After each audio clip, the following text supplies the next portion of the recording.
اب ہم آتے ہیں سیدنا ابراہیم علیہ السلام کے قصے کی طرف، لیکن اس سے پہلے یہ وضاحت کر دیں کہ سیدنا ابراہیم علیہ السلام کے واقعے کے ساتھ چند دوسرے انبیاء علیہم السلام کے واقعات بھی وابستہ ہیں، مثلا سیدنا لوط علیہ السلام کا واقعہ، اس لیے کہ یہ سیدنا ابراہیم علیہ السلام کے بھتیجے بھی ہیں اور ان کے پیروکار بھی۔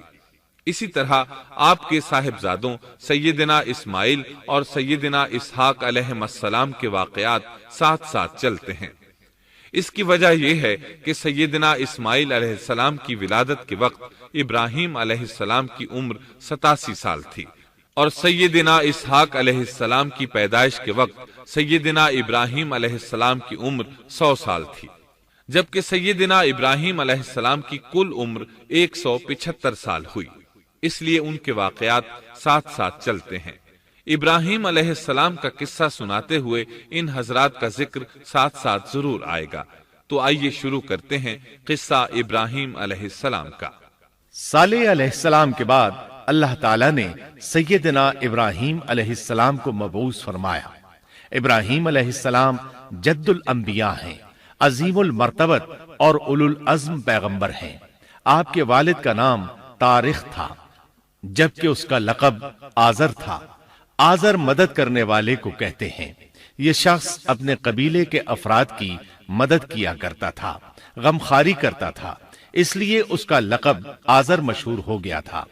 قرآن مجید میں ابراہیم علیہ السلام کا قصہ 73 مقامات پر ذکر ہوا ہے۔ یہ 73 مقامات 25 سورتوں میں ہیں، اور یہ بات ابراہیم علیہ السلام کے بلند مرتبت ہونے پر دلالت کرتی ہے۔ ابراہیم علیہ السلام بھی سام بن نوح علیہ السلام کی نسل سے ہیں۔ آپ کی پیدائش عراق کے مشہور شہر بابل میں ہوئی۔ یہ عراق کے شمال میں واقع تھا اور آج بھی موجود ہے۔ بہت بڑا شہر ہے، اس وقت بھی بڑی آبادی پر مشتمل تھا۔ یہاں بت پرستی عام ہو چکی تھی۔ اللہ تعالی سورۃ العنکبوت آیت 25 میں فرماتے ہیں، ابراہیم نے کہا کہ تم نے جن بتوں کی پرستش اللہ کے سوا کی ہے، انہیں تم نے اپنی آپس کی دنیاوی دوستی کے بنا پر معبود ٹھہرا لیا ہے۔ مطلب یہ کہ وہ لوگ اللہ کی عبادت بتوں کو اللہ کا شریک ٹھہرا کر کرتے تھے۔ ابراہیم علیہ السلام نے اپنے باپ سے اور اپنی قوم سے کہا کہ یہ مورتیاں جن کے تم مجاور بنے بیٹھے ہو کیا ہیں؟ انہوں نے جواب دیا، ہم نے اپنے باپ دادوں کو انہی کی عبادت کرتے پایا ہے۔ اللہ تعالیٰ ان کے بارے میں فرماتے ہیں، اے نبی، انہیں ابراہیم علیہ السلام کا قصہ سنا دو، جبکہ انہوں نے اپنے باپ اور اپنی قوم سے فرمایا، تم کس کی عبادت کرتے ہو؟ کہنے لگے، بتوں کی، ہم تو برابر ان کے مجاور بنے بیٹھے ہیں۔ ابراہیم علیہ السلام نے فرمایا، جب تم انہیں پکارتے ہو تو کیا وہ سنتے بھی ہیں یا تمہیں نفع اور نقصان پہنچا سکتے ہیں؟ انہوں نے کہا، یہ ہم کچھ نہیں جانتے، ہم نے تو اپنے باپ دادوں کو اسی طرح کرتے پایا ہے۔ مطلب یہ کہ یہ بت پرستی انہیں ورثے میں ملی تھی۔ وہ جن معبودوں کی عبادت کرتے تھے، نہ وہ ان کی پکار کو سنتے تھے، نہ ہی ان کے نفع و نقصان پر قادر تھے۔ اسی لیے ابراہیم علیہ السلام انہیں جھنجھوڑ رہے تھے، لیکن اندھی تقلید اور بشری عقل کے بیکار ہو جانے نے انہیں یہ سب سوچنے سے عاری کر دیا تھا۔ اللہ تعالیٰ نے ابراہیم علیہ السلام کی خصوصی رہنمائی فرمائی تھی، جیسا کہ سورۃ الانبیاء آیت 51 میں ہے، اور ہم نے ابراہیم کو پہلے سے ہدایت عطا فرما دی تھی اور ہم اسے جانتے تھے۔ ابراہیم علیہ السلام نے کبھی ایک لمحے کے لیے بھی بتوں کی پوجا نہیں کی تھی۔ آپ نے اپنی قوم کو بتوں کی پوجا کرتے دیکھا تو انہیں ملامت کی، ایک اللہ کی طرف دعوت دی، اور اس دعوت کی ابتدا انہوں نے اپنے باپ سے کی۔ اللہ تعالیٰ سورہ مریم میں فرماتے ہیں، اے نبی، کتاب میں ابراہیم کا ذکر کر، بے شک وہ سچا نبی تھا۔ جب اس نے اپنے باپ سے کہا، اے میرے باپ، بے شک مجھے وہ علم عطا ہوا ہے جو تمہیں حاصل نہیں، اس لیے میری اطاعت کریں، میں آپ کو سیدھا راستہ دکھاؤں گا۔ اے میرے باپ، شیطان کی عبادت نہ کریں، بے شک شیطان اللہ کا نافرمان ہے۔ ان بتوں کی عبادت گویا شیطان کی عبادت ہے، اس لیے آپ نے ان معبودوں کو شیطان سے تعبیر کیا۔ فرمایا، اے میرے باپ، بے شک مجھے خوف ہے کہ تم پر اللہ کا عذاب آئے، پھر تم شیطان کے ساتھی ہو جاؤ۔ باپ نے ان کی بات سن کر کہا، اے ابراہیم، کیا تو میرے معبودوں سے پھرا ہوا ہے؟ البتہ اگر تو باز نہ آیا تو میں تجھے سنسار کر دوں گا، اور تو مجھ سے ایک مدت تک دور ہو جا، یعنی مجھ سے اتنا دور ہو جا کہ کبھی مجھے نظر نہ آئے۔ ابراہیم علیہ السلام نے اپنے باپ پر نرمی اور مہربانی کرتے ہوئے ان سے کہا، آپ پر سلامتی ہو، میں اپنے رب سے آپ کے لیے بخشش طلب کرتا رہوں گا۔ لیکن جب بعد میں ان پر واضح ہو گیا کہ وہ تو اللہ کا دشمن ہے تو ابراہیم علیہ السلام اس سے بے تعلق ہو گئے۔ سورہ توبہ آیت 114 میں اللہ فرماتے ہیں، اور ابراہیم کا اپنے والد کے لیے بخشش طلب کرنا ایک وعدے کی وجہ سے تھا جو وہ اس سے کر چکے تھے، لیکن جب انہیں معلوم ہو گیا کہ وہ اللہ کا دشمن ہے تو اس سے بیزار ہو گئے۔ بے شک ابراہیم بڑے نرم اور تحمل والے تھے۔ کسی ایماندار کے لیے جائز نہیں کہ وہ کسی کافر کے لیے دعائے مغفرت کرے، بلکہ مومن پر حرام ہے کہ وہ کسی کافر یا عیسائی وغیرہ کے لیے مغفرت طلب کرے یا اس سے یہ کہے کہ اللہ تجھ پر رحم کرے۔ ابراہیم علیہ السلام کے والد نے انہیں دھمکی دی تھی کہ اگر تم اس دعوت سے باز نہ آئے تو میں تمہیں سنسار کر دوں گا۔ اس کے جواب میں ابراہیم علیہ السلام اپنے والد کے ساتھ انتہائی شفقت سے پیش آئے اور اس سے کہنے لگے، میں آپ کے لیے اپنے رب سے استغفار کرتا رہوں گا، اس لیے کہ آپ اپنے والد پر بے حد مہربان تھے۔ اسی لیے اللہ تعالیٰ بھی ابراہیم علیہ السلام پر بے حد مہربان تھے، اور آپ کا لقب خلیل الرحمن رکھ دیا گیا۔ خلت محبت کا وہ انتہائی درجہ ہے جس کے ساتھ دل محبت سے بھر جاتا ہے، یعنی وہ بہت سے لوگوں سے بڑھ کر اللہ تعالیٰ کو محبوب تھے۔ والد کے سخت جواب کے بعد ابراہیم علیہ السلام نے ان سے علیحدگی اختیار کر لی اور انہیں مخاطب کر کے فرمایا، میں تمہیں چھوڑتا ہوں اور جنہیں تم اللہ کے سوا پکارتے ہو ان کو بھی چھوڑتا ہوں، میں اپنے رب کو پکاروں گا۔ مجھے امید ہے میں اپنے رب کو پکار کر محروم نہیں رہوں گا۔ آپ اللہ کے پیارے اور پسندیدہ نبی تھے۔ جب آپ نے اپنی قوم کو توحید کی دعوت دی اس وقت آپ نوجوان تھے، آپ کی عمر 16 سال تھی۔ ساتھ میں آپ اس بات پر غور و فکر بھی کرتے کہ آخر یہ لوگ بتوں کی پوجا کیوں کرتے ہیں۔ آپ کا دل ان کے شرک پر بہت کوڑتا۔ آخر آپ نے مصمم ارادہ کر لیا کہ اس شر اور فساد کی جڑ کو کاٹ کر رہیں گے، یعنی ان بتوں کو توڑ کر رہیں گے۔ آپ اپنی قوم کو بتوں کو توڑ دینے کی دھمکی دیتے رہے۔ اس دھمکی کا ذکر اللہ تعالیٰ نے سورۃ الانبیاء آیت 57 میں کیا ہے، اور اللہ کی قسم میں تمہارے بتوں کا علاج کروں گا جب تم پیٹھ پھیر کر جا چکے ہوگے۔ یہ بات ابراہیم علیہ السلام نے پوشیدہ نہیں اعلانیہ کہی تھی۔ آخر انتظار کا وقت ختم ہوا، عید کا دن آ پہنچا۔ عید کے دن وہ لوگ صبح سویرے گھر سے نکلنے سے پہلے کھانا پکا کر اپنے معبودوں کے سامنے رکھتے تھے، پھر شہر سے باہر ایک میدان میں جمع ہوتے، وہاں کھیلتے کودتے خوشیاں مناتے، ناز سے چلتے پھرتے اور کھانا کھاتے۔ شام کو گھروں کی طرف آتے، صبح بتوں کے پاس جو کھانا رکھ گئے تھے اس کو اٹھاتے اور تبرک سمجھ کر کھا جاتے۔ اپنے معمول کے مطابق انہوں نے عید کی تیاری کر لی، لیکن ابراہیم علیہ السلام تیار نہ ہوئے، اس لیے کہ وہ تو ان کے ساتھ جانے کا ارادہ ہی نہیں رکھتے تھے۔ وہ لوگ جانے سے پہلے ابراہیم علیہ السلام کے پاس آئے اور کہنے لگے، کیا آپ ہمارے ساتھ نہیں جائیں گے؟ سیدنا ابراہیم علیہ السلام نے آسمان کی طرف نگاہ کی اور فرمایا، میں بیمار ہوں۔ یہ تمام واقعہ سورۃ الانبیاء آیات 51 تا 58 میں بیان ہوا ہے۔ یقیناً ہم نے ابراہیم کو پہلے سے ہدایت فرما دی تھی اور ہم اسے جانتے تھے، جبکہ اس نے اپنے باپ سے اور اپنی قوم سے کہا کہ یہ مورتیاں جن کے تم مجاور بنے بیٹھے ہو کیا ہیں؟ سب نے کہا، ہم نے اپنے باپ دادوں کو انہی کی عبادت کرتے پایا ہے۔ آپ نے فرمایا، پھر تو تم اور تمہارے باپ دادا سبھی یقیناً کھلی گمراہی میں مبتلا رہے۔ کہنے لگے کیا آپ سچ مچ ہمارے پاس حق لائے ہیں یا یوں ہی مذاق کر رہے ہیں؟ آپ نے فرمایا نہیں نہیں، در حقیقت تم سب کا پروردگار تو وہ ہے جو آسمان و زمین کا مالک ہے، جس نے انہیں پیدا کیا ہے، میں تو ایسی بات کا گواہ اور قائل ہوں، اور اللہ کی قسم میں تمہارے ان معبودوں کا علاج تمہاری غیر موجودگی میں کروں گا۔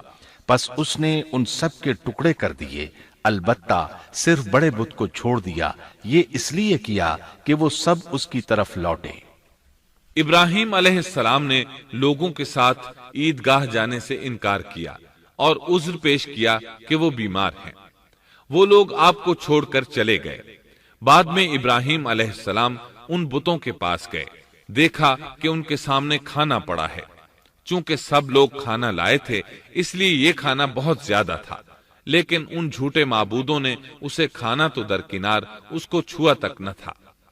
ابراہیم علیہ السلام نے انہیں مخاطب کر کے کہا، یہ اتنا کھانا تمہارے سامنے پڑا ہے، تم اس کو کھاتے کیوں نہیں؟ تمہیں کیا ہو گیا کہ بات تک نہیں کرتے؟ پھر پوری قوت سے دائیں ہاتھ سے کلہاڑا مار کر ان کے ٹکڑے ٹکڑے کر دیے، لیکن بڑے بت کو چھوڑ دیا تاکہ سب اسی کی طرف رجوع کریں۔ تمام چھوٹے بتوں کو توڑ کر کلہاڑا اس بڑے بت کے کندھے پر رکھ دیا۔ مشرکین میلے سے لوٹے تو دیکھا ان کے سارے معبود اوندھے منہ ٹوٹے پھوٹے پڑے ہیں، ان کے تمام معبودوں کو توڑ دیا گیا تھا۔ وہ حیران رہ گئے کہ یہ کیسے ہو گیا، کس نے کیا؟ کہنے لگے یہ کام کس ظالم کا ہے، اس نے ہمارے معبودوں کی توہین کی ہے۔ اس وقت جن لوگوں نے ابراہیم علیہ السلام کا وہ کلام سنا تھا انہیں ان کا خیال آ گیا، کہنے لگے وہ نوجوان جس کا نام ابراہیم ہے اسے ہم نے اپنے بتوں کی مذمت کرتے سنا ہے۔ اللہ کی قدرت کہ ابراہیم علیہ السلام کا جو مقصد تھا وہ خود بخود پورا ہو رہا تھا۔ قوم کے لوگ مشورہ کر رہے تھے کہ سب کو جمع کرو اور اسے بلاؤ، پھر اسے سزا دو۔ چنانچہ تمام اہل باطل چھوٹے بڑے جمع ہو گئے، کارروائی شروع ہو گئی۔ کہنے لگے اے ابراہیم، ہمارے معبودوں کے ساتھ یہ لغو حرکت تو نے کی ہے۔ ابراہیم علیہ السلام نے جواب دیا، یہ کام تو اس بڑے بت کا ہے، مجھ سے کیوں پوچھتے ہو؟ تم اپنے معبودوں سے کیوں نہیں پوچھ لیتے کہ ان کے ٹکڑے کس نے اڑائے ہیں؟ ابراہیم علیہ السلام کا جواب سن کر وہ سب سوچ میں پڑ گئے، پھر کہنے لگے ہم نے بڑی غلطی کی، اپنے معبودوں کے پاس کسی کو حفاظت کے لیے نہیں چھوڑا۔ اس قدر واضح بات محسوس کر کے بھی وہ ظالم ایمان نہ لائے، بلکہ شیطان نے ان کے دلوں میں وسوسہ ڈالا اور انہوں نے غور و فکر کر کے کہا، اے ابراہیم، کیا تمہیں علم نہیں یہ تو بے زبان ہیں، یہ بول نہیں سکتے۔ اب ابراہیم علیہ السلام نے فرمایا، تب پھر تم اللہ کے سوا اس چیز کی عبادت کرتے ہو جو تمہیں کچھ بھی نفع نہ دے سکے اور نہ نقصان پہنچا سکے۔ تعجب ہے تم پر اور ان پر بھی جنہیں تم اللہ کے سوا پکارتے ہو، کیا تم میں بالکل عقل نہیں؟ اس طرح ابراہیم علیہ السلام نے ان پر حقیقت خوب اچھی طرح واضح کر دی۔ ان سے فرمایا تم ان کی پوجا کرتے ہو جن کو تم خود تراشتے ہو، یعنی ان کا حال تو یہ ہے کہ تم نے ان کو خود اپنے ہاتھوں سے تراشا اور ان کی عبادت کرنے لگے، جبکہ تمہیں اور تمہاری بنائی ہوئی چیزوں کو اللہ ہی نے پیدا کیا ہے۔ ابراہیم علیہ السلام نے ایک کلہاڑے کی مدد سے ان سب بتوں کو تہس نہس کر دیا تھا۔ یہ اس بات کی واضح ترین نشانی تھی کہ یہ بالکل بے بس ہیں، لیکن اس واضح نشانی کے باوجود وہ اپنے کفر ہی پر ڈٹے رہے اور لگے ابراہیم علیہ السلام کو دھمکیاں دینے۔ کہنے لگے اس کے لیے ایک آتش کدہ بناؤ اور اسے اس دہکتی آگ میں ڈال دو۔ پھر ان لوگوں نے ایک چٹیل میدان کا انتخاب کیا جہاں مٹی نام کی کوئی چیز نہیں تھی۔ اس میدان کو پتھروں کی باڑ کے ساتھ گھیر دیا گیا۔ پھر سب لوگوں کو حکم دیا گیا کہ وہ لکڑیاں جمع کر کے اس گھیری ہوئی جگہ میں رکھیں۔ چنانچہ سب لوگ لکڑیاں جمع کر کے وہاں لانے لگے، یہاں تک کہ عورتوں اور بچوں نے بھی اس کام میں بڑھ چڑھ کر حصہ لیا۔ میدان میں اتنی لکڑیاں جمع ہو گئیں کہ زمین نظر نہیں آتی تھی۔ یہ لکڑیاں زمین پر ایک اونچی دیوار محسوس ہوتی تھیں۔ پھر ان لکڑیوں کو آگ لگائی گئی۔ جب آگ کے شعلے آسمان سے باتیں کرنے لگے تو انہوں نے ابراہیم علیہ السلام کو آگ میں ڈالنے کے لیے ایک جھولا تیار کیا۔ اس میں سیدنا ابراہیم علیہ السلام کو رکھا گیا۔ اس وقت آپ نے یہ دعا پڑھی، حسبنا اللہ ونعم الوکیل، ہمیں اللہ کافی ہے اور وہی بہترین کارساز ہے۔ یہ کلمہ ہر محتاج اور مصیبت زدہ کو پڑھنا چاہیے۔ بخاری میں ہے، رسول اللہ صلی اللہ علیہ وسلم نے فرمایا، حسبنا اللہ و نعم الوکیل ابراہیم علیہ السلام نے اس وقت فرمایا تھا جب انہیں آگ میں پھینکا جانے لگا تھا۔ مطلب یہ کہ ہم اللہ ہی پر بھروسہ کرتے ہیں، اس کے سوا ہمارا کسی پر بھروسہ نہیں۔ بعض روایات میں یہ بھی ہے کہ جب ابراہیم علیہ السلام کو آگ میں ڈالا جانے لگا تو جبریل علیہ السلام آئے اور کہا، اے ابراہیم، کوئی حاجت ہے تو میں حاضر ہوں۔ ابراہیم علیہ السلام نے فرمایا، اگر تم اپنی مرضی سے آئے ہو تو مجھے تمہاری کوئی ضرورت نہیں۔ ایک دوسری روایت میں ہے کہ بارش کے فرشتے نے حاضر ہو کر کہا تھا، اے ابراہیم، مجھے حکم دیجئے میں بارش برسا کر اس آگ کو بجھا دوں۔ لیکن ایسی تمام روایات ضعیف ہیں۔ یوں بھی اللہ کا حکم ان سے پہلے کام کرنے والا تھا۔ اللہ تعالی سورہ انبیاء آیت 69 اور 70 میں فرماتے ہیں، ہم نے کہا، اے آگ ابراہیم پر ٹھنڈی ہو جا اور سلامتی والی ہو جا۔ گو انہوں نے ابراہیم کا برا چاہا لیکن ہم نے انہیں ہی نقصان پانے والا کر دیا۔ چنانچہ جب ابراہیم علیہ السلام کو آگ میں ڈالا گیا تو وہ ٹھنڈی ہو گئی۔ ابن عباس رضی اللہ عنہما فرماتے ہیں، اگر اللہ تعالیٰ آگ سے یہ نہ فرماتے کہ سلامتی والی ٹھنڈی ہو جا تو وہ اس قدر سرد ہو جاتی کہ اس کی ٹھنڈک سے تکلیف محسوس ہوتی۔ گویا آگ بھی اللہ کے حکم کے بغیر نہیں جلا سکتی، چھری اللہ کے حکم کے بغیر نہیں کاٹ سکتی، اس لیے کہ یہ بھی اللہ کی مخلوق ہیں اور ان کی قدرت بھی اللہ کے پاس ہے۔ وہ چاہے تو ان کو قدرت عطا کر دے، چاہے تو قدرت واپس لے لے۔ آگ کو ٹھنڈا ہونے کا حکم ہوا، وہ ٹھنڈی ہو گئی۔ اس نے نہ ابراہیم علیہ السلام کے کپڑے جلائے، نہ جسم کے کسی حصے کو کوئی نقصان پہنچایا، صرف وہ رسیاں جلائیں جن سے آپ کو باندھا گیا تھا۔ سبحان اللہ۔ لوگ آگ کے گرد اس انتظار میں کھڑے تھے کہ جو ہی انہیں آگ میں پھینکا جائے گا وہ جل کر راکھ ہو جائیں گے، لیکن وہ یہ دیکھ کر حیران رہ گئے کہ ابراہیم علیہ السلام بڑے ناز سے آگ کے درمیان بیٹھے ہیں۔ بعض روایات میں ہے کہ ابراہیم علیہ السلام فرمایا کرتے تھے، مجھے ان دنوں جو راحت اور سکون حاصل تھا ویسا آگ سے نکلنے کے بعد نہیں ہوا۔ لوگ اس معجزے کو دیکھ کر حیرت زدہ تھے۔ پھر ابراہیم علیہ السلام آگ سے نکلے۔ اتنا بڑا معجزہ دیکھنے کے باوجود لوط علیہ السلام کے سوا کوئی شخص پورے بابل شہر سے ان پر ایمان نہ لایا۔ اللہ تعالیٰ فرماتے ہیں، پس ابراہیم پر لوط ایمان لائے۔ مطلب یہ کہ پوری بستی سے لوط علیہ السلام تھے جو آپ پر ایمان لائے تھے، باقی تمام لوگ کفر ہی پر ڈٹے رہے۔ ابراہیم علیہ السلام ان کا رویہ دیکھ کر نا امید ہو گئے کہ اس سے بڑھ کر یہ کون سا معجزہ دیکھنا چاہتے ہیں۔ ان کے بتوں کو توڑ دیا گیا، اپنی آنکھوں سے اللہ کی نشانی ان لوگوں نے دیکھی، پھر بھی یہ ایمان نہیں لائے، چنانچہ آپ نے وہاں سے ہجرت کا ارادہ فرما لیا۔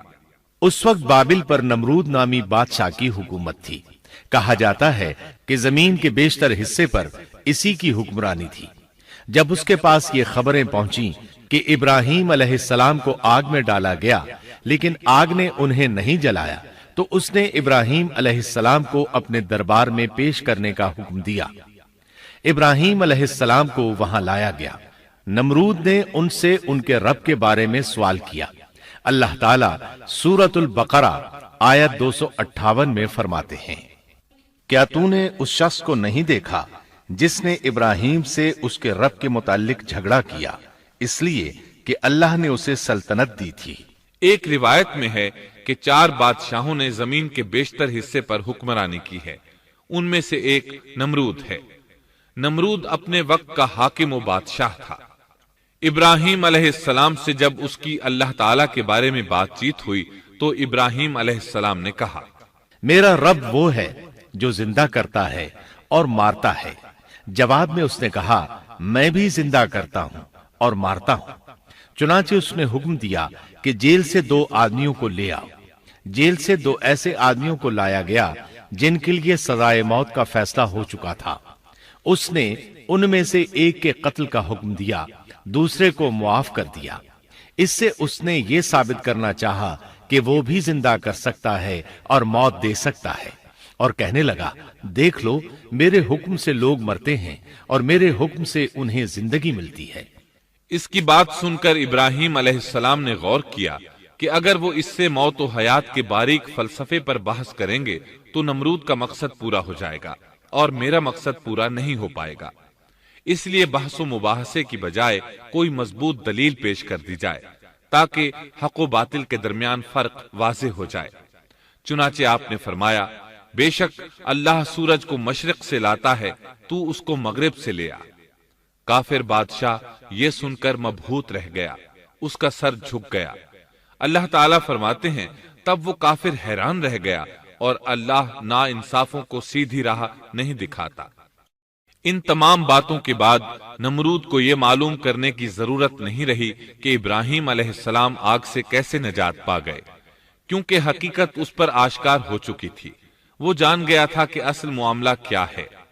چنانچہ اس نے ابراہیم علیہ السلام سے کہا آپ اس ملک سے نکل جائیے، ہم آپ کو یہاں نہیں رہنے دیں گے۔ ابراہیم علیہ السلام نے عراق کو خیر بات کہا اور شام کی طرف ہجرت کر گئے۔ یہاں آ کر وہ حران نامی بستی میں مقیم ہوئے۔ اسی جگہ آپ نے اپنے چچا ہاران کی بیٹی سیدہ سارہ علیہ السلام سے شادی کی۔ اللہ تعالیٰ اس ہجرت کے بارے میں فرماتے ہیں اور ہم اسے یعنی ابراہیم اور لوط کو بچا کر اس زمین کی طرف لے آئے جس میں ہم نے جہان کے لیے برکت رکھی تھی۔ جب آپ حران کے مقام پر پہنچے تو وہیں ٹھہر گئے، وہیں رہنے لگے۔ یہاں آ کر آپ کا شمار بنو حران میں ہونے لگا۔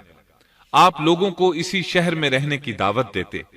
اس شہر کے لوگ بتوں کی پوجا نہیں کرتے تھے بلکہ ستاروں کو پوجتے تھے۔ ابراہیم علیہ السلام نے جب ان کی یہ حالت دیکھی تو ارادہ کر لیا کہ ان لوگوں کو بتائیں گے کہ ستاروں کی عبادت کرنا باطل ہے۔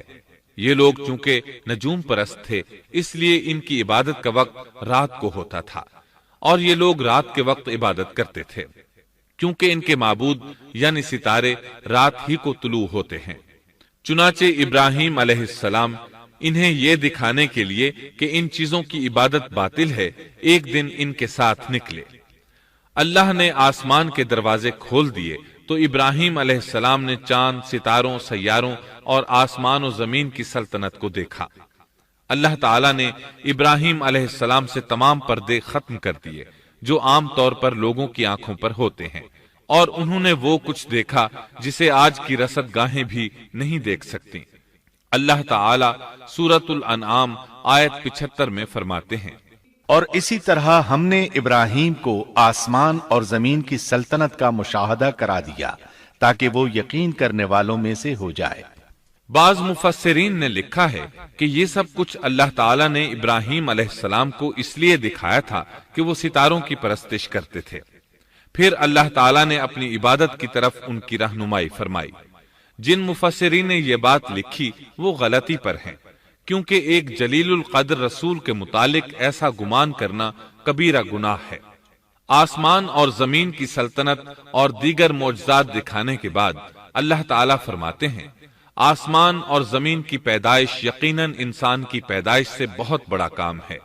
اللہ تعالیٰ ایک دوسرے مقام پر فرماتے ہیں آسمان اور زمین میں بہت سی نشانیاں ہیں جن سے یہ منہ موڑ کر گزر جاتے ہیں۔ ابراہیم علیہ السلام حران شہر کے ستارہ پرستوں کو لے کر ایک رات نکلے۔ اچانک ایک ستارہ طلوع ہوا، اس کی چمک دمک بہت تھی، شکل صورت کے لحاظ سے بھی بہت خوبصورت تھا۔ اس وقت ابراہیم علیہ السلام نے بطور مذاق کہا یہ میرا رب ہے، لیکن جب وہ ستارہ کچھ دیر بعد چھپ گیا تو کہنے لگے یہ تو غروب ہو گیا۔ یہ رب کیسے ہو سکتا ہے؟ جو چھپ جائے وہ رب نہیں ہو سکتا، پس میں تو غروب ہونے والوں کو پسند نہیں کرتا۔ اگلے روز وہ پھر ان لوگوں کو ساتھ لے کر نکلے تو چاند کو دیکھا۔ یہ شکل صورت میں ستاروں سے کہیں زیادہ خوبصورت تھا، روشن تھا، لیکن یہ بھی غروب ہو گیا تو ابراہیم کہنے لگے اگر مجھے میرے رب نے ہدایت نہ کی تو میں گمراہ لوگوں میں شامل ہو جاؤں گا۔ اے اللہ تو کہاں ہے؟ اپنی طرف میری رہنمائی کر۔ ان باتوں سے ابراہیم علیہ السلام ان لوگوں کو غور و فکر کی دعوت دے رہے تھے تاکہ وہ غور کریں، آخر رب چھپ کیسے سکتا ہے؟ اگر چاند رب ہے اور دن کے وقت کسی کو اپنے معبود کی حاجت ہوگی تو وہ کیا کرے گا؟ لہذا چاند کسی صورت رب نہیں ہو سکتا۔ پھر جب دن چڑھا اور سورج طلوع ہوا تو کہنے لگے یہ میرا رب ہے، یہ تو سب سے بڑا ہے۔ پھر لوگوں کو مخاطب کر کے کہنے لگے تم رات کو چھوٹے چھوٹے ستاروں کی پوجا کرتے ہو، کیوں نہ تم اتنے بڑے ایک ہی رب کی پوجا کر لو۔ لیکن جب وہ بھی غروب ہو گیا تو کہنے لگے یقیناً میں تمہارے شرک سے بیزار ہوں، یہ معبود کیسے ہو سکتے ہیں؟ ان میں تو تبدیلی آتی رہتی ہے، کبھی طلوع ہوتے ہیں کبھی غروب ہوتے ہیں۔ یہ اس بات کی دلیل ہے کہ یہ مخلوق ہیں اور ان کا خالق کوئی اور ہے جس کے حکم کے یہ تابع ہیں۔ جب یہ خود مخلوق ہیں اور کسی اور کے تابع ہیں تو کسی کو نفع نقصان پہنچانے پر کس طرح قادر ہو سکتے ہیں؟ پھر اپنی قوم کو مخاطب کر کے کہنے لگے میں اپنا رخ اس کی طرف کرتا ہوں جس نے آسمانوں کو یکسو ہو کر پیدا کیا، اور میں شرک کرنے والوں میں سے نہیں ہوں۔ اب بھی وہ اپنی بات پر اڑے رہے۔ تب آپ نے فرمایا تم مجھ سے اللہ کے بارے میں جھگڑ رہے ہو، مجھے تو اللہ راہ دکھا چکا ہے اور اس نے مجھے دلیل عطا فرمائی ہے۔ میں یقیناً جانتا ہوں کہ تمہارے تمام معبود بے بس اور بے طاقت ہیں۔ جاؤ تم سے اور تمہارے ان معبودوں سے جو ہو سکے کر لو، میرے رب کی مرضی کے بغیر کچھ بھی نہیں ہو سکتا۔ میرے رب نے ہر چیز کے علم کو اپنے گھیرے میں لے رکھا ہے، کیا پھر بھی تم نصیحت حاصل نہیں کرو گے؟ اور میں تمہارے معبودوں سے خوف کیوں کھاؤں؟ تم اللہ سے نہیں ڈرتے؟ ان کو اللہ کا شریک ٹھہرا رہے ہو، اللہ نے اس کی کوئی دلیل نازل نہیں کی۔ اگر تم میں صحیح علم ہے تو تم ہی بتلا دو کہ ہم دونوں جماعتوں میں سے امن کا زیادہ حقدار کون ہے۔ امن انہی کے لیے ہے جو ایمان لانے کے بعد دین کو شرک سے خلط ملط نہیں کرتے۔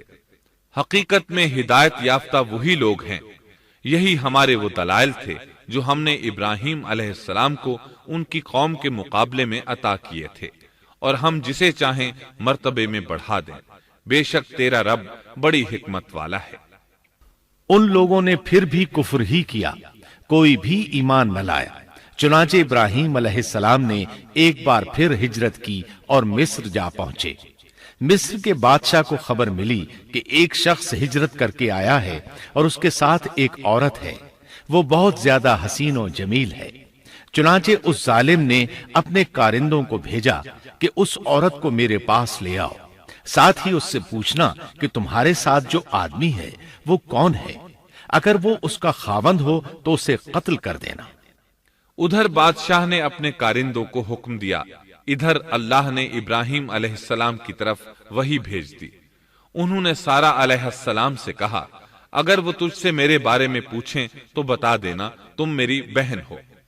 پھر سارہ سے بولے اے سارہ، روئے زمین پر میرے اور تیرے سوا کوئی مومن نہیں، یعنی یہ کافروں کی سرزمین ہے، یہاں کوئی مومن نہیں، اس لحاظ سے تم میری دینی بہن ہو۔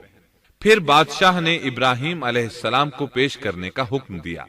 اس نے آپ سے پوچھا یہ عورت کون ہے؟ آپ نے فرمایا یہ میری بہن ہے۔ اس طرح ابراہیم علیہ السلام کی زندگی میں 3 موقع ایسے آئے کہ انہوں نے اللہ کے دین کی حمایت اور مدافعت کے لیے توریہ کیا۔ توریہ کا مطلب یہ ہے کہ واقعہ کچھ اور ہو لیکن کوئی شخص کسی خاص مصلحت کی وجہ سے اسے 2 معانی والے الفاظ کے ساتھ اس انداز میں بیان کرے کہ سننے والا اس واقعہ کو نہ سمجھ سکے بلکہ اس کا ذہن خلاف واقعہ چیز کی طرف منتقل ہو جائے۔ شریعت نے بعض مخصوص حالات میں اس کی اجازت دی ہے۔ وہ 3 مواقع جہاں ابراہیم علیہ السلام نے توریہ فرمایا ان کی وضاحت کچھ اس طرح ہے۔ ایک یہ کہ آپ نے میلے پر نہ جانے کی غرض سے ان لوگوں سے کہا تھا کہ میں بیمار ہوں۔ دوسرے موقع پر یہ فرمایا تھا یہ کام اس بڑے سردار بت کا ہے۔ تیسرے سارہ علیہ السلام کو دینی بہن قرار دیا۔ اس ظالم بادشاہ نے سارہ علیہ السلام کو اپنی تحویل میں لے لیا۔ جب سارہ علیہ السلام کو معلوم ہوا کہ وہ ایک بدکار شخص ہے تو انہوں نے اللہ تعالیٰ سے دعا کی، اے اللہ، تجھے معلوم ہے میں تجھ پر اور تیرے نبی پر ایمان لائی ہوں اور اپنے جسم کو اپنے خاوند کے سوا ہر ایک سے محفوظ رکھا ہے، لہٰذا آپ اس کافر کو مجھ پر مسلط نہ کیجیے گا۔ چنانچہ اس کافر بادشاہ نے جب سیدہ سارہ کو پکڑنے کے لیے اپنا ہاتھ بڑھایا تو اس کا ہاتھ شل ہو گیا اور اپنی جگہ پر جم گیا۔ وہ لگا چیخ پکار کرنے، اس میں اتنی طاقت نہ رہی کہ اپنے ہاتھ کو حرکت دے سکے۔ اس کی آواز سن کر اس کے محافظ بھاگے ہوئے آئے، انہوں نے اس کے ہاتھ کو چھڑانا چاہا لیکن چھڑا نہ سکے۔ اس کی یہ حالت دیکھ کر سیدہ سارہ خوف زدہ ہو گئیں۔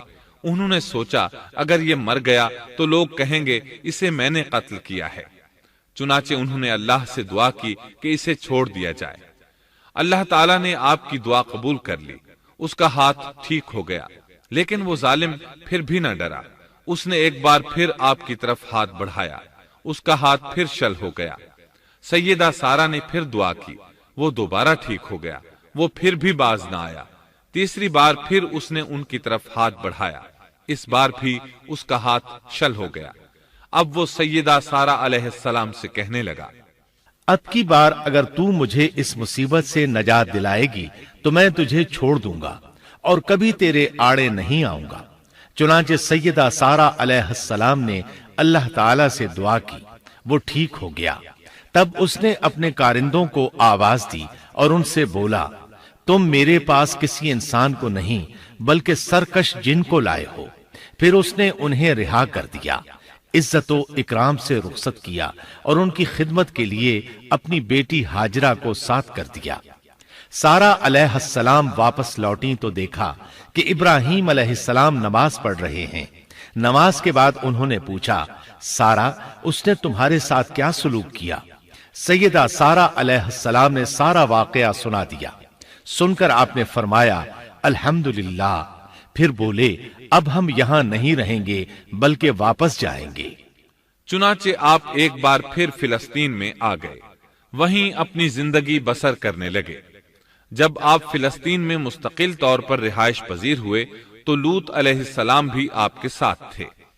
لوط علیہ السلام آپ کے بھتیجے تھے، ان کے والد کا نام ہاران تھا۔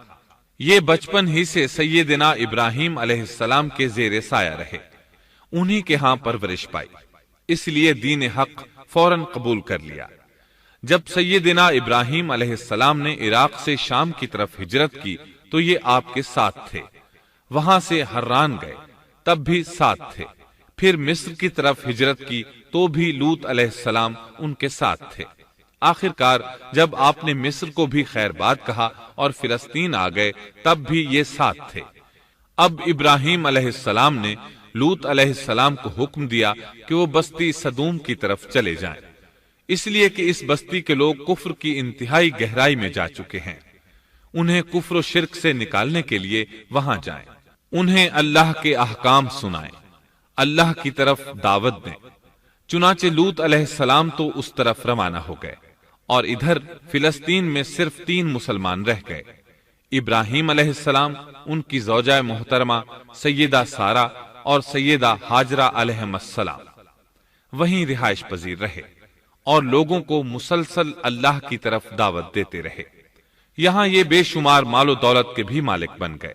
جب ان کی عمر 85 یا 86 سال ہوئی تو سارہ علیہ السلام نے سوچا، میں بانجھ ہوں، میرے خاوند بوڑھے ہیں لیکن اولاد کی تمنا ہے، تو کیوں نہ میں اپنی لونڈی ہاجرہ ہدیے اور تحفے کے طور پر ابراہیم علیہ السلام کو دے دوں۔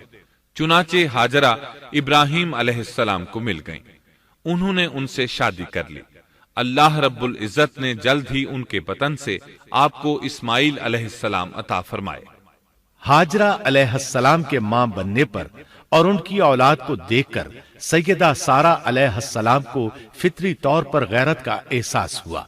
اللہ کی قدرت دیکھیے، خود ہی انہیں ہاجرہ کو تحفے میں دیا تاکہ اولاد حاصل ہو، اور جب وہ ماں بن گئیں تو اب غیرت محسوس کر رہی ہیں۔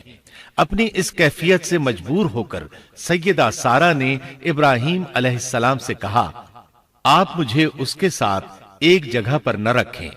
مورخین اور سیرت نگار لکھتے ہیں کہ ہاجرہ علیہ السلام ایک نطاق پہنا کرتی تھی، یعنی وہ جسم کے درمیان ایک لمبا کپڑا لٹکا لیتی تھیں تاکہ وہ کپڑا گھسٹ گھسٹ کر قدموں کے نشانات مٹا دے اور سارا کو نظر نہ آئے، کیونکہ سارا غیرت کی حد کو پہنچ چکی تھی۔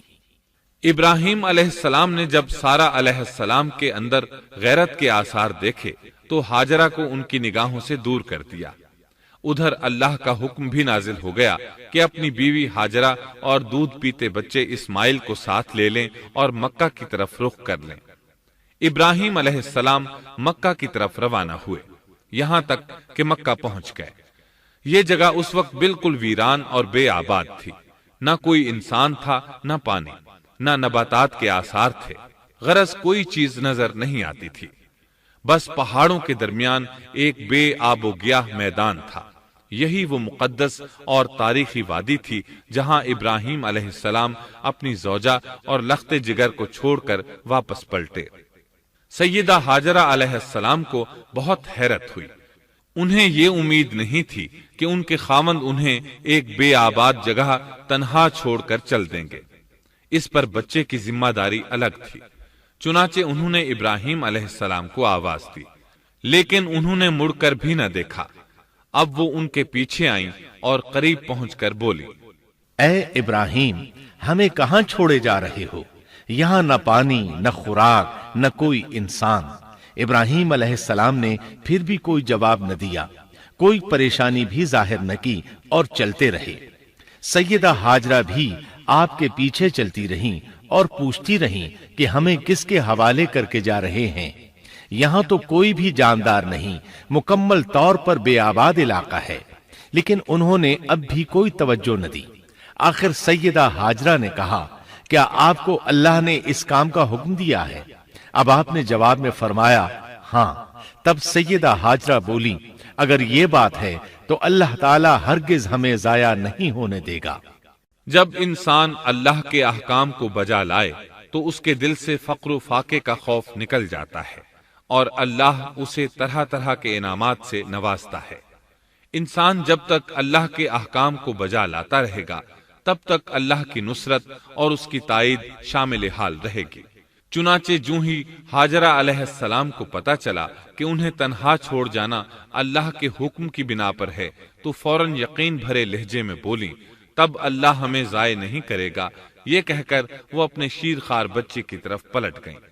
خوراک اور پانی چند دن میں ختم ہو گئے، پانی کا ایک قطرہ پاس نہ رہا۔ اب پانی کی تلاش شروع کی، لیکن اپنے لیے تو درکنار، ماں کو بیٹے کے لیے بھی پانی نہ ملا نہ خوراک۔ اب بچہ لگا بھوک سے بلکنے، خوراک نہ ملنے کی وجہ سے ماں کا دودھ بھی خشک ہو گیا تھا۔ عورت کتنی بھی باحوصلہ ہو اپنے بچے کو بھوک سے بلکتے نہیں دیکھ سکتی۔ اب انہوں نے بچے کو وہیں چھوڑا اور تیزی سے قریبی پہاڑی صفا کی طرف لپکی۔ اوپر چڑھ کر ادھر ادھر نظر دوڑائی کہ شاید کسی طرف پانی یا خوراک نظر آ جائے یا کسی انسان کی جھلک نظر آ جائے۔ جب کچھ نظر نہ آیا تو نشیب کی طرف چلی، ساتھ میں بچے کی طرف بھی دیکھتی جاتی تھی۔ نشیب میں پہنچی تو بچہ نظروں سے اوجھل ہو گیا۔ اس پر اور بے چین ہوئی اور بلندی کی طرف دوڑی۔ اس طرح مروہ پہاڑی پر چڑھ گئیں۔ وہاں بھی چاروں طرف نگاہ دوڑائی لیکن کچھ نظر نہ آیا۔ خیال آیا کہ پھر کوشش کرنی چاہیے۔ اس خیال سے مروہ پہاڑی سے اتری اور صفا کی طرف چل دی۔ درمیان میں نشیب کی وجہ سے بچہ نظر نہ آیا تو دوڑنے لگی۔ اس طرح پھر صفا پر چڑھ گئیں۔ اللہ اکبر!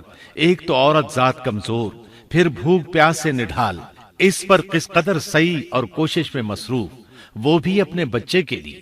بہرحال بار بار کوشش کے خیال سے انہوں نے صفا اور مروہ پہاڑیوں کے درمیان 7 چکر لگائے۔ یہی وجہ ہے مسلمان عازمین حج صفا و مروہ کے درمیان سعی کرتے ہیں تاکہ اس واقعے کی یاد تازہ ہو جائے۔ جب وہ آخری مرتبہ مروہ پر پہنچی تو انہوں نے ایک آواز سنی۔ یہ آواز اسماعیل علیہ السلام کے قریب سے آئی تھی۔ انہوں نے پوری توجہ سے آواز کو سننے کی کوشش کی اور جلدی سے اسماعیل کے قریب پہنچی۔ کیا دیکھتی ہیں، اسماعیل کے قدموں کے نیچے سے پانی پھوٹ رہا ہے، کیونکہ جبریل علیہ السلام کو اللہ نے اس صابرہ خاتون کی مدد کے لیے بھیجا تھا۔ انہوں نے زمزم والی جگہ پر اپنا پر مارا تو اسماعیل کے قدموں کے پاس سے ایک عظیم چشمہ رحمت نمودار ہوا۔ مستقبل کے پیغمبر کے قدموں کے نیچے سے اللہ نے جبریل فرشتے کے ذریعے زمین پھاڑ کر پانی نکال دیا۔ یہی آب زمزم کا آغاز تھا۔ ہاجرہ علیہ السلام پانی کو آنکھیں پھاڑ پھاڑ کر حیرت سے دیکھ رہی تھی۔ ان کی خوشی کی انتہا نہ رہی جب انہوں نے دیکھا پانی پھوٹ پھوٹ کر چاروں طرف بہ رہا ہے۔ زمین ہموار تھی، اس لیے انہوں نے زمین کو کھودنا شروع کر دیا تاکہ پانی ادھر ادھر نہ بہ جائے۔ پھر انہوں نے اس گڑھے کے چاروں طرف پتھر رکھ دیے اور زبان سے بولی، زم زم، اس کا مطلب ہے رک جا۔ نبی اکرم صلی اللہ علیہ وسلم کا فرمان ہے، اللہ اسماعیل کی والدہ پر رحم فرمائے، اگر وہ جلد بازی سے کام نہ لیتی تو زمزم ایک بہنے والا چشمہ ہوتا۔ لیکن انہوں نے اس کے گرد بند باندھ دیا۔ انہیں دراصل اس وقت پانی کی شدید ضرورت تھی، اس لیے انہوں نے پانی کو اپنے پاس جمع کر لیا تاکہ بہہ کر ضائع نہ ہو جائے۔ انہوں نے اسماعیل کو پانی پلایا، خود بھی خوب پیا، اور یہ اللہ تعالی کی طرف سے ان کی مہمان نوازی تھی۔ وہاں کوئی اور انسان نہیں تھا، نہ کھانے کی کوئی چیز تھی، بس یہی آب زمزم ان کے لیے کھانے اور پینے کا کام دے رہا تھا۔ اب چونکہ زمزم ایک چشمہ بن گیا تھا، اس لیے پرندے بھی آنے لگے۔ انہی دنوں عرب کے قبیلوں میں سے ایک قبیلہ بنو جرہم یمن کو خیر باد کہہ کر اس طرف آ رہا تھا۔ یمن میں ایک بہت بڑا ڈیم تھا۔ پہاڑوں کے درمیان انہوں نے پانی کو روک کر ایک بہت بڑا بند قائم کر رکھا تھا۔ اس سے پورا سال آسانی سے کھیتی باڑی کرتے تھے۔ اس ڈیم کی بدولت ان کا آب پاشی کا نظام بہت اچھا تھا۔ جب اس ڈیم کو اللہ تعالیٰ نے توڑا تو تمام لوگ وہاں سے منتشر ہو گئے اور جزیرہ عرب کے اطراف میں منتقل ہونے لگے۔ وہیں سے ہجرت کرنے والا ایک قبیلہ بنو جرہم تھا۔ یہ لوگ بنیادی طور پر عرب تھے۔ یہ قبیلہ سفر میں رہتا، جہاں کہیں پانی اور چراگاہ نظر آتے وہیں پڑاؤ ڈال دیتے۔ جب وہاں خوراک ختم ہو جاتی تو آگے سفر شروع کر دیتے۔ چونکہ وہ بہت بڑے تاجر تھے، اس بنا پر ان راستوں سے خوب واقف تھے۔ انہیں چشموں کا خوب علم تھا۔ ملک شام کی طرف بھی ان کی آمد و رفت تھی۔ یہ قبیلہ بنو جرہم مکہ کے قریب پہنچا تو فضا میں پرندوں کو منڈلاتے پایا۔ کہنے لگے، ان پرندوں کی موجودگی میں ضرور کوئی راز ہے۔ اب انہوں نے اپنے کچھ آدمی اس طرف بھیجے۔ یہ لوگ جلد ہی چشمے تک پہنچ گئے۔ انہوں نے وہاں ایک عورت اور اس کے بچے کو پایا۔ پھر وہ لوگ ان کے پاس آئے، وہاں پڑاؤ ڈالنے کی اجازت مانگی۔ سیدہ ہاجرہ نے فرمایا، ٹھیک ہے، لیکن شرط یہ ہے کہ تمہیں اجرت ادا کرنا ہوگی۔ ان کے لیے یہ سستا سودا تھا۔ ان کے پورے قبیلے کو سامان زندگی مل رہا تھا، جبکہ صرف ایک عورت اور اس کے بیٹے کی ذمہ داری ان پر عائد ہو رہی تھی۔ انہوں نے فوراً حامی بھر لی اور وہاں رہائش اختیار کر لی۔ اس طرح یہ لوگ سیدہ ہاجرہ علیہ السلام کی معیشت کا ذریعہ بن گئے، اور اس طرح سیدنا اسماعیل علیہ السلام بنو جرہم میں پرورش پاتے رہے۔ انہوں نے ان لوگوں سے عربی سیکھ لی اور ان سے بھی زیادہ عربی دان بن گئے۔ فصاحت اور بلاغت سے عربی میں بات چیت کرنے لگے۔ پھر ان کی اس قبیلے میں شادی ہو گئی۔ ان کی اولاد سے عرب قوم کا آغاز ہوا۔ انہی میں سے سرور کائنات محمد صلی اللہ علیہ وسلم کی ولادت باسعادت ہوئی۔ بنو جرہم کی آمد اور آبادی ابراہیم علیہ السلام کی دعا کا نتیجہ تھی۔ جب انہوں نے اپنی بیوی اور بچے یعنی دو کمزور انسانوں کو اس ویران جگہ چھوڑا تھا تو یہ دعا مانگی تھی، اے ہمارے پروردگار، میں نے اپنی کچھ اولاد اس بے آباد جنگل میں تیرے حرمت والے گھر کے پاس بسائی ہے۔ یہاں یہ سوال پیدا ہوتا ہے کہ کیا اس وقت بیت اللہ کی تعمیر ہو چکی تھی؟ درست بات یہ ہے کہ اس وقت خانہ کعبہ کی تعمیر نہیں ہوئی تھی۔ پھر سوال پیدا ہوتا ہے کہ کیا ابراہیم علیہ السلام کے زمانے سے پہلے اس کی تعمیر ہو چکی تھی یا صرف جگہ ہی معروف تھی؟ اس بارے میں دو طرح کی روایات ہیں۔ بعض میں آتا ہے کہ صرف اس کی جگہ معروف تھی، اور بعض میں ہے کہ ابراہیم علیہ السلام سے پہلے شیس علیہ السلام نے اس کو تعمیر کیا تھا، اور وہ گردش ایام کے ساتھ ساتھ منہدم ہو کر ختم ہو گیا۔ لیکن بہرحال اس کی جگہ معلوم تھی اور وہی پہلا گھر تھا، جیسا کہ اللہ نے خبر دی ہے۔ اللہ تعالیٰ نے پہلا گھر جو لوگوں کے لیے مقرر کیا تھا وہی ہے جو مکہ میں ہے، اور وہ پوری دنیا کے لیے برکت اور ہدایت والا ہے۔ ابراہیم علیہ السلام نے اللہ تعالیٰ سے یہ دعا مانگی تھی، اے ہمارے پروردگار، میں نے اپنی کچھ اولاد اس بے کھیتی کے جنگل میں تیرے حرمت والے گھر کے پاس بسائی ہے۔ اے ہمارے پروردگار، یہ اس لیے کہ وہ نماز قائم کریں، پس تو کچھ لوگوں کے دلوں کو ان کی طرف مائل کر دے اور انہیں پھلوں کی روزیاں عطا فرما تاکہ یہ شکر گزاری کریں۔ دن گزرتے رہے اور اسماعیل علیہ السلام بنو جرہم کے ماحول میں عمر کی منزلیں طے کرتے رہے اور وہ ہوش سنبھالنے کے قریب ہو گئے۔ ابراہیم علیہ السلام ہر سال 1-2 بار اپنے گھرانے کی دیکھ بھال کے لیے چکر لگاتے تھے۔ جب اسماعیل علیہ السلام نے ہوش سنبھالا تو ایک بار پھر ایک عظیم آزمائش کا وقت آ گیا۔ ہوا یوں کہ ایک مرتبہ ابراہیم علیہ السلام مکہ تشریف لائے، ایک جگہ آرام کے لیے بیٹھے کہ نیند کی وادی میں پہنچ گئے۔ نیند میں انہوں نے خواب دیکھا کہ اپنے لخت جگر کو اپنے ہاتھ سے ذبح کر رہے ہیں، ساتھ ہی آنکھ کھل گئی۔ ابراہیم علیہ السلام جانتے تھے کہ انبیاء کرام کے خواب حقیقت ہوتے ہیں، اللہ کی طرف سے وحی ہوتے ہیں، اور شیطان کسی صورت ان کے خواب میں نہیں آ سکتا، لہٰذا انہوں نے اس خواب کے مطابق عمل کرنے کا پختہ ارادہ کر لیا، کسی قسم کی پریشانی کا شکار نہ ہوئے۔ اللہ رب العزت نے اس عظیم اور تعجب خیز واقعے کا قرآن مجید میں ذکر کرتے ہوئے فرمایا، اور ابراہیم نے کہا، میں تو ہجرت کر کے اپنے پروردگار کی طرف جانے والا ہوں، وہ ضرور میری رہنمائی کرے گا۔ اے میرے رب، مجھے نیک بخت اولاد عطا فرما۔ تو ہم نے ایک بردبار بچے کی بشارت دی۔ پھر جب بچہ اتنی عمر کو پہنچا کہ اس کے ساتھ چلنے پھرنے لگا تو ابراہیم نے کہا، میرے پیارے بیٹے، میں نے خواب دیکھا ہے کہ میں تجھے ذبح کر رہا ہوں، اب تو بتا تیری کیا رائے ہے؟ یہاں سوال پیدا ہوتا ہے کہ ابراہیم علیہ السلام نے اسماعیل علیہ السلام سے مشورہ کیوں لیا؟ وہ چاہتے تو اسماعیل کو سوتے میں ذبح کر دیتے، اس طرح اللہ کا حکم بجا لاتے۔ وہ بیٹے کے پاس کیوں گئے اور ان سے مشورہ کیوں لیا؟ جی ہاں، یہ مسئلہ یاد رکھنے کے قابل ہے کہ ہر مسلمان پر لازم ہے کہ وہ اپنے دوسرے مسلمان بھائی کو اجر و ثواب میں شامل کرنے کی کوشش کرے۔ ابراہیم علیہ السلام نے بیٹے کو ثواب میں شامل کرنے کے لیے انہیں اللہ کے حکم سے آگاہ کیا۔ یہ نہ چاہا کہ میں اکیلا ہی اجر لیتا رہوں، بلکہ دوسرے کی خیر خواہی کو پیش نظر رکھا۔ والدین کے لیے آپ کے اس انداز میں نصیحت موجود ہے، یہ کہ اولاد کو ثواب کے مواقع فراہم کریں، ان کی صحیح تربیت کریں۔ اگر صدقہ کرنے کا موقع ملے تو بچوں کے ذریعے صدقہ کرائیں، تاکہ انہیں بھی اللہ کے راستے میں خرچ کرنے کی عادت پڑے۔ جب کسی دینی مجلس میں بیٹھنے کا موقع ملے تو اپنی اولاد کو بھی ساتھ لے کر جائیں۔ بے شمار لوگ خود تو جاتے ہیں، اولاد کو جانے کے لیے کہتے بھی نہیں، خود دین سیکھتے ہیں، اولاد کو دین نہیں سکھاتے۔ ابراہیم علیہ السلام نے اسماعیل علیہ السلام سے رائے لی۔ سبحان اللہ، انہوں نے جواب میں فرمایا، اے ابا جان، آپ کو جو حکم ملا ہے کر گزریے۔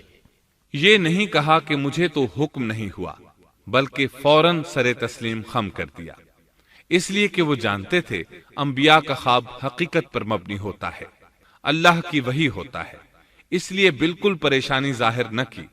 یہ تک نہ پوچھا مجھے کیوں ذبح کر رہے ہیں، یا میرا کیا جرم ہے، یا آپ کے پاس کون سا صریح حکم آیا ہے۔ انہوں نے ایسی کوئی بات نہ کہی۔ اللہ کی فرما برداری اسی کو کہتے ہیں۔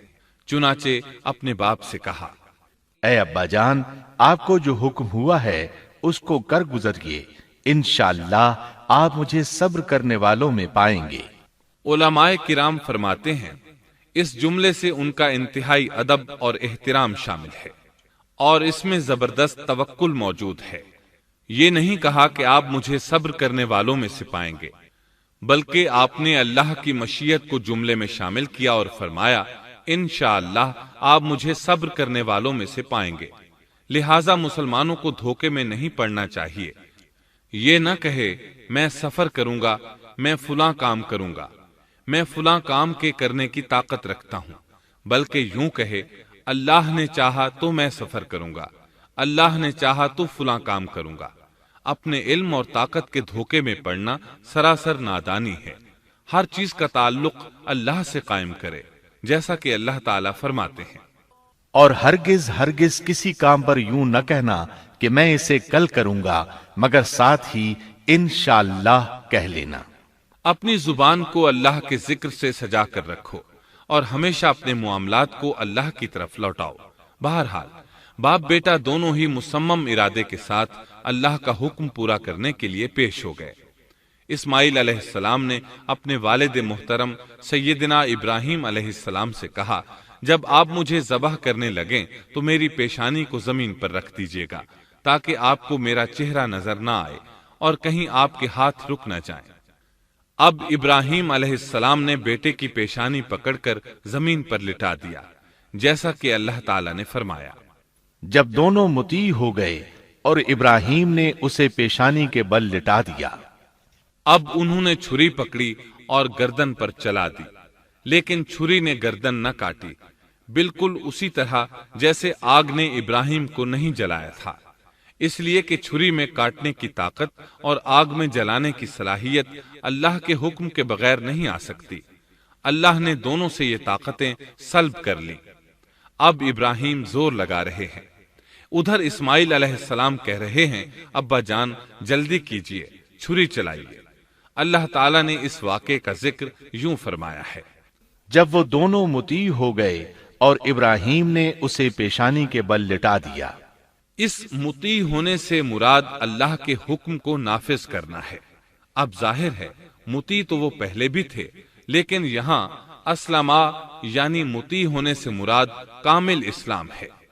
نہایت واضح اور حقیقی اسلام مراد ہے، اس لیے کہ کامل اسلام وہی ہوتا ہے جس میں بغیر کسی تردد اور توقف کے اللہ کے امر اور نہی کی تصدیق کی جائے۔ یہ تھا حقیقی اسلام۔ ہاں تو چھری چلتی رہی، گلا نہ کٹا، اس لیے کہ امتحان اور آزمائش کی تکمیل ہو چکی تھی۔ یہ بات ثابت ہو چکی تھی کہ اللہ کا حکم نافذ کرنے میں دونوں پوری طرح کوشاں ہیں۔ اللہ تعالیٰ بھی فرما برداری ہی کا صلہ عطا فرماتے ہیں۔ چنانچہ آواز آئی، ہم نے اسے پکارا، اے ابراہیم تو نے خواب کو سچ کر دکھایا، یقیناً ہم اسی طرح نیکوکاروں کو جزا دیا کرتے ہیں۔ یقیناً یہ ایک کھلی آزمائش تھی۔ تاریخ کا ایک عظیم ترین امتحان اور کڑی آزمائش دنیا کو آج بھی حیرت میں ڈال دیتی ہے۔ کون ہے جو بیٹے کو ذبح کرنے پر تیار ہو جائے، خاص طور پر اس صورت میں جب اولاد بھی اکلوتی ہو، جس کی وجہ سے 86 سال کے بعد آنگن میں بہار آئی ہو۔ پھر اس کی قربانی کا بھی واضح حکم نہیں دیا گیا تھا، اشارتاً خواب میں رہنمائی کی گئی تھی۔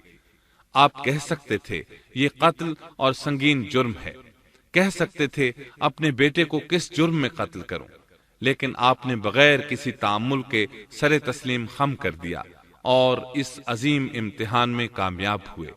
اللہ فرماتے ہیں، اور ابراہیم وہ ہیں جنہوں نے وفاداری کی۔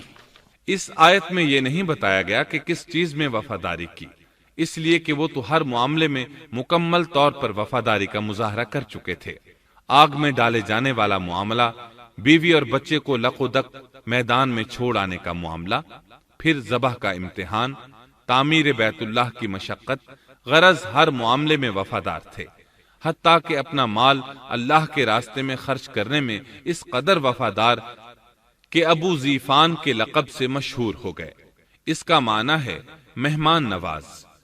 کسی مہمان کو دسترخوان پر اپنے ساتھ بٹھائے بغیر ایک لقمہ نہیں کھاتے تھے، باہر نکلتے مہمان تلاش کرتے، پھر اس کے ساتھ مل کر کھانا کھاتے، مہمان نہ ملتا تو سخت غمگین ہو جاتے۔ اس طرح انہوں نے اللہ کے ہر حکم کی پاسداری کی۔ ذبح والے اس امتحان کا اللہ نے انہیں کیا صلہ دیا؟ اللہ فرماتے ہیں، ہم نے اسے عظیم ذبیحے کا بدلہ عطا کیا۔ چھری نے گلا نہ کاٹا۔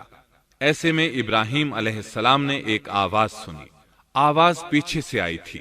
انہوں نے مڑ کر دیکھا، جبریل علیہ السلام نظر آئے۔ وہ آسمان سے ایک مینڈھا لے کر آئے تھے۔